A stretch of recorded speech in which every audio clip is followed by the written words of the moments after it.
aurkezten dugun egitasmoa berriziklatu deitu diogu. Eta berriziklatu zergatik berrizek konpostaje planta bat izango duelako berriz burun martxokoia bukatu baino lehen. Udalak eskualdean mota honetako proiektu bat osatzen aitzindari izango da. Eta, esan bezala, berriziklaturen aldeko apustua egin du. Helburua, berriziklapena sustatzea izango litzateke, zaborraren faktura murriztea, eta osotarrek euren zaborrari inguru-giroarekin begirunezko den etekin bat ateratzea izango litzake. Esperientzia piloto honen lehenengo fasean, berriziklatu proiektuak 50 familien kolaborazioa behar dago. Hauek, poltzan, hilaka botatzen duten zaborra, bi partetan banatu beharko dituzte.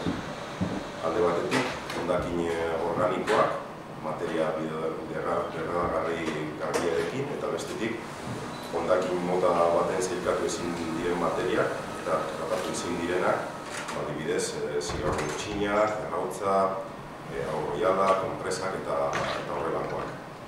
3 kideko 50 familien parte hartzerekin, zabor poltzetan orain jasotzen den hondakinen 3% organikoa dela kontutan hartuta, sistema berriarekin 26.425 kilogramo inguru tratatzea espero da. Berrizko udalak proiektua ezagutzera emateko kanpaina diseinatu dago, kartelak ipiniz eta herriko etxebizitzetara liburuzko informatzaileak bidaliz. Berriziklaturen muina ulertu eta edatzeko, sare sozialetan ikusi ahal izango da bideotxo bat prestatu izan dugu. Bideotxo horretan azaltzen da birziklatzearen prozesua nola izango den, eta herritarrek parte hartu dute bideo horren osaketan. Egitasmo hau herrira zabaltzeko planteatu izan dugu herri aurkezpen bat egitea, eta aurkezpen hori datorren otsailaren 21ean ospatuko dugu kulturetxean arratsaldeko 8:00. Bierra izango zen, lehenengo eta behin pentsaute dau, kotxe elektriko bat erosti edeki pentsaute, dana izeteko garbixago edo, da kotxe elektrikoa izango zen, 50 familia izeteko guz apuntetako, apuntetan ditzen izango zen itinerarizio bat, rekorri bat planifiketie laburrena ozelan batzeko erresa edo komodu izango zen, eta familiakin kontaktu dira egon, egunero, egun bibein bat izango zen horrek repartituko zen kubuek, horrek gero nik komposta horren nitu zen, eta gero junen astetan jungo zen jenti batuteko materia organikue, gero materia marroie, izango zen arramak eta podak eta holako gauzak, eta materia vegetala bedarra da jardinetako bedar guztizek eta. Azken batean konpostaje hau prozesu natural bat da, ezta?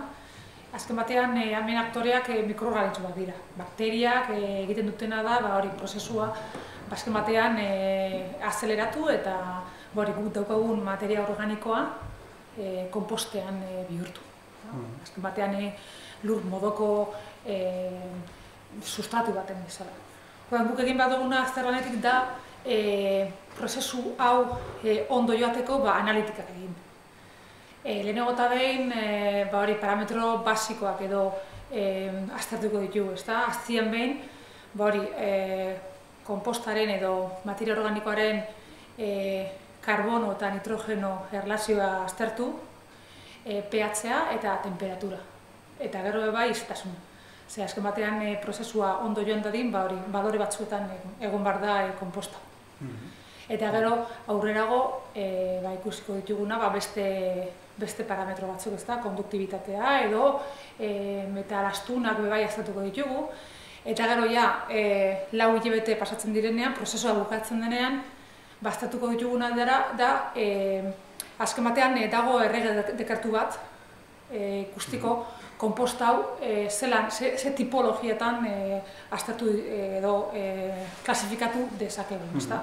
Orduan da parametro guztiak aztertuko ditugu eta ikusi ber agrikultura ekologikorako baliogarria dan edo beste agrikultura tipo batzuetarako.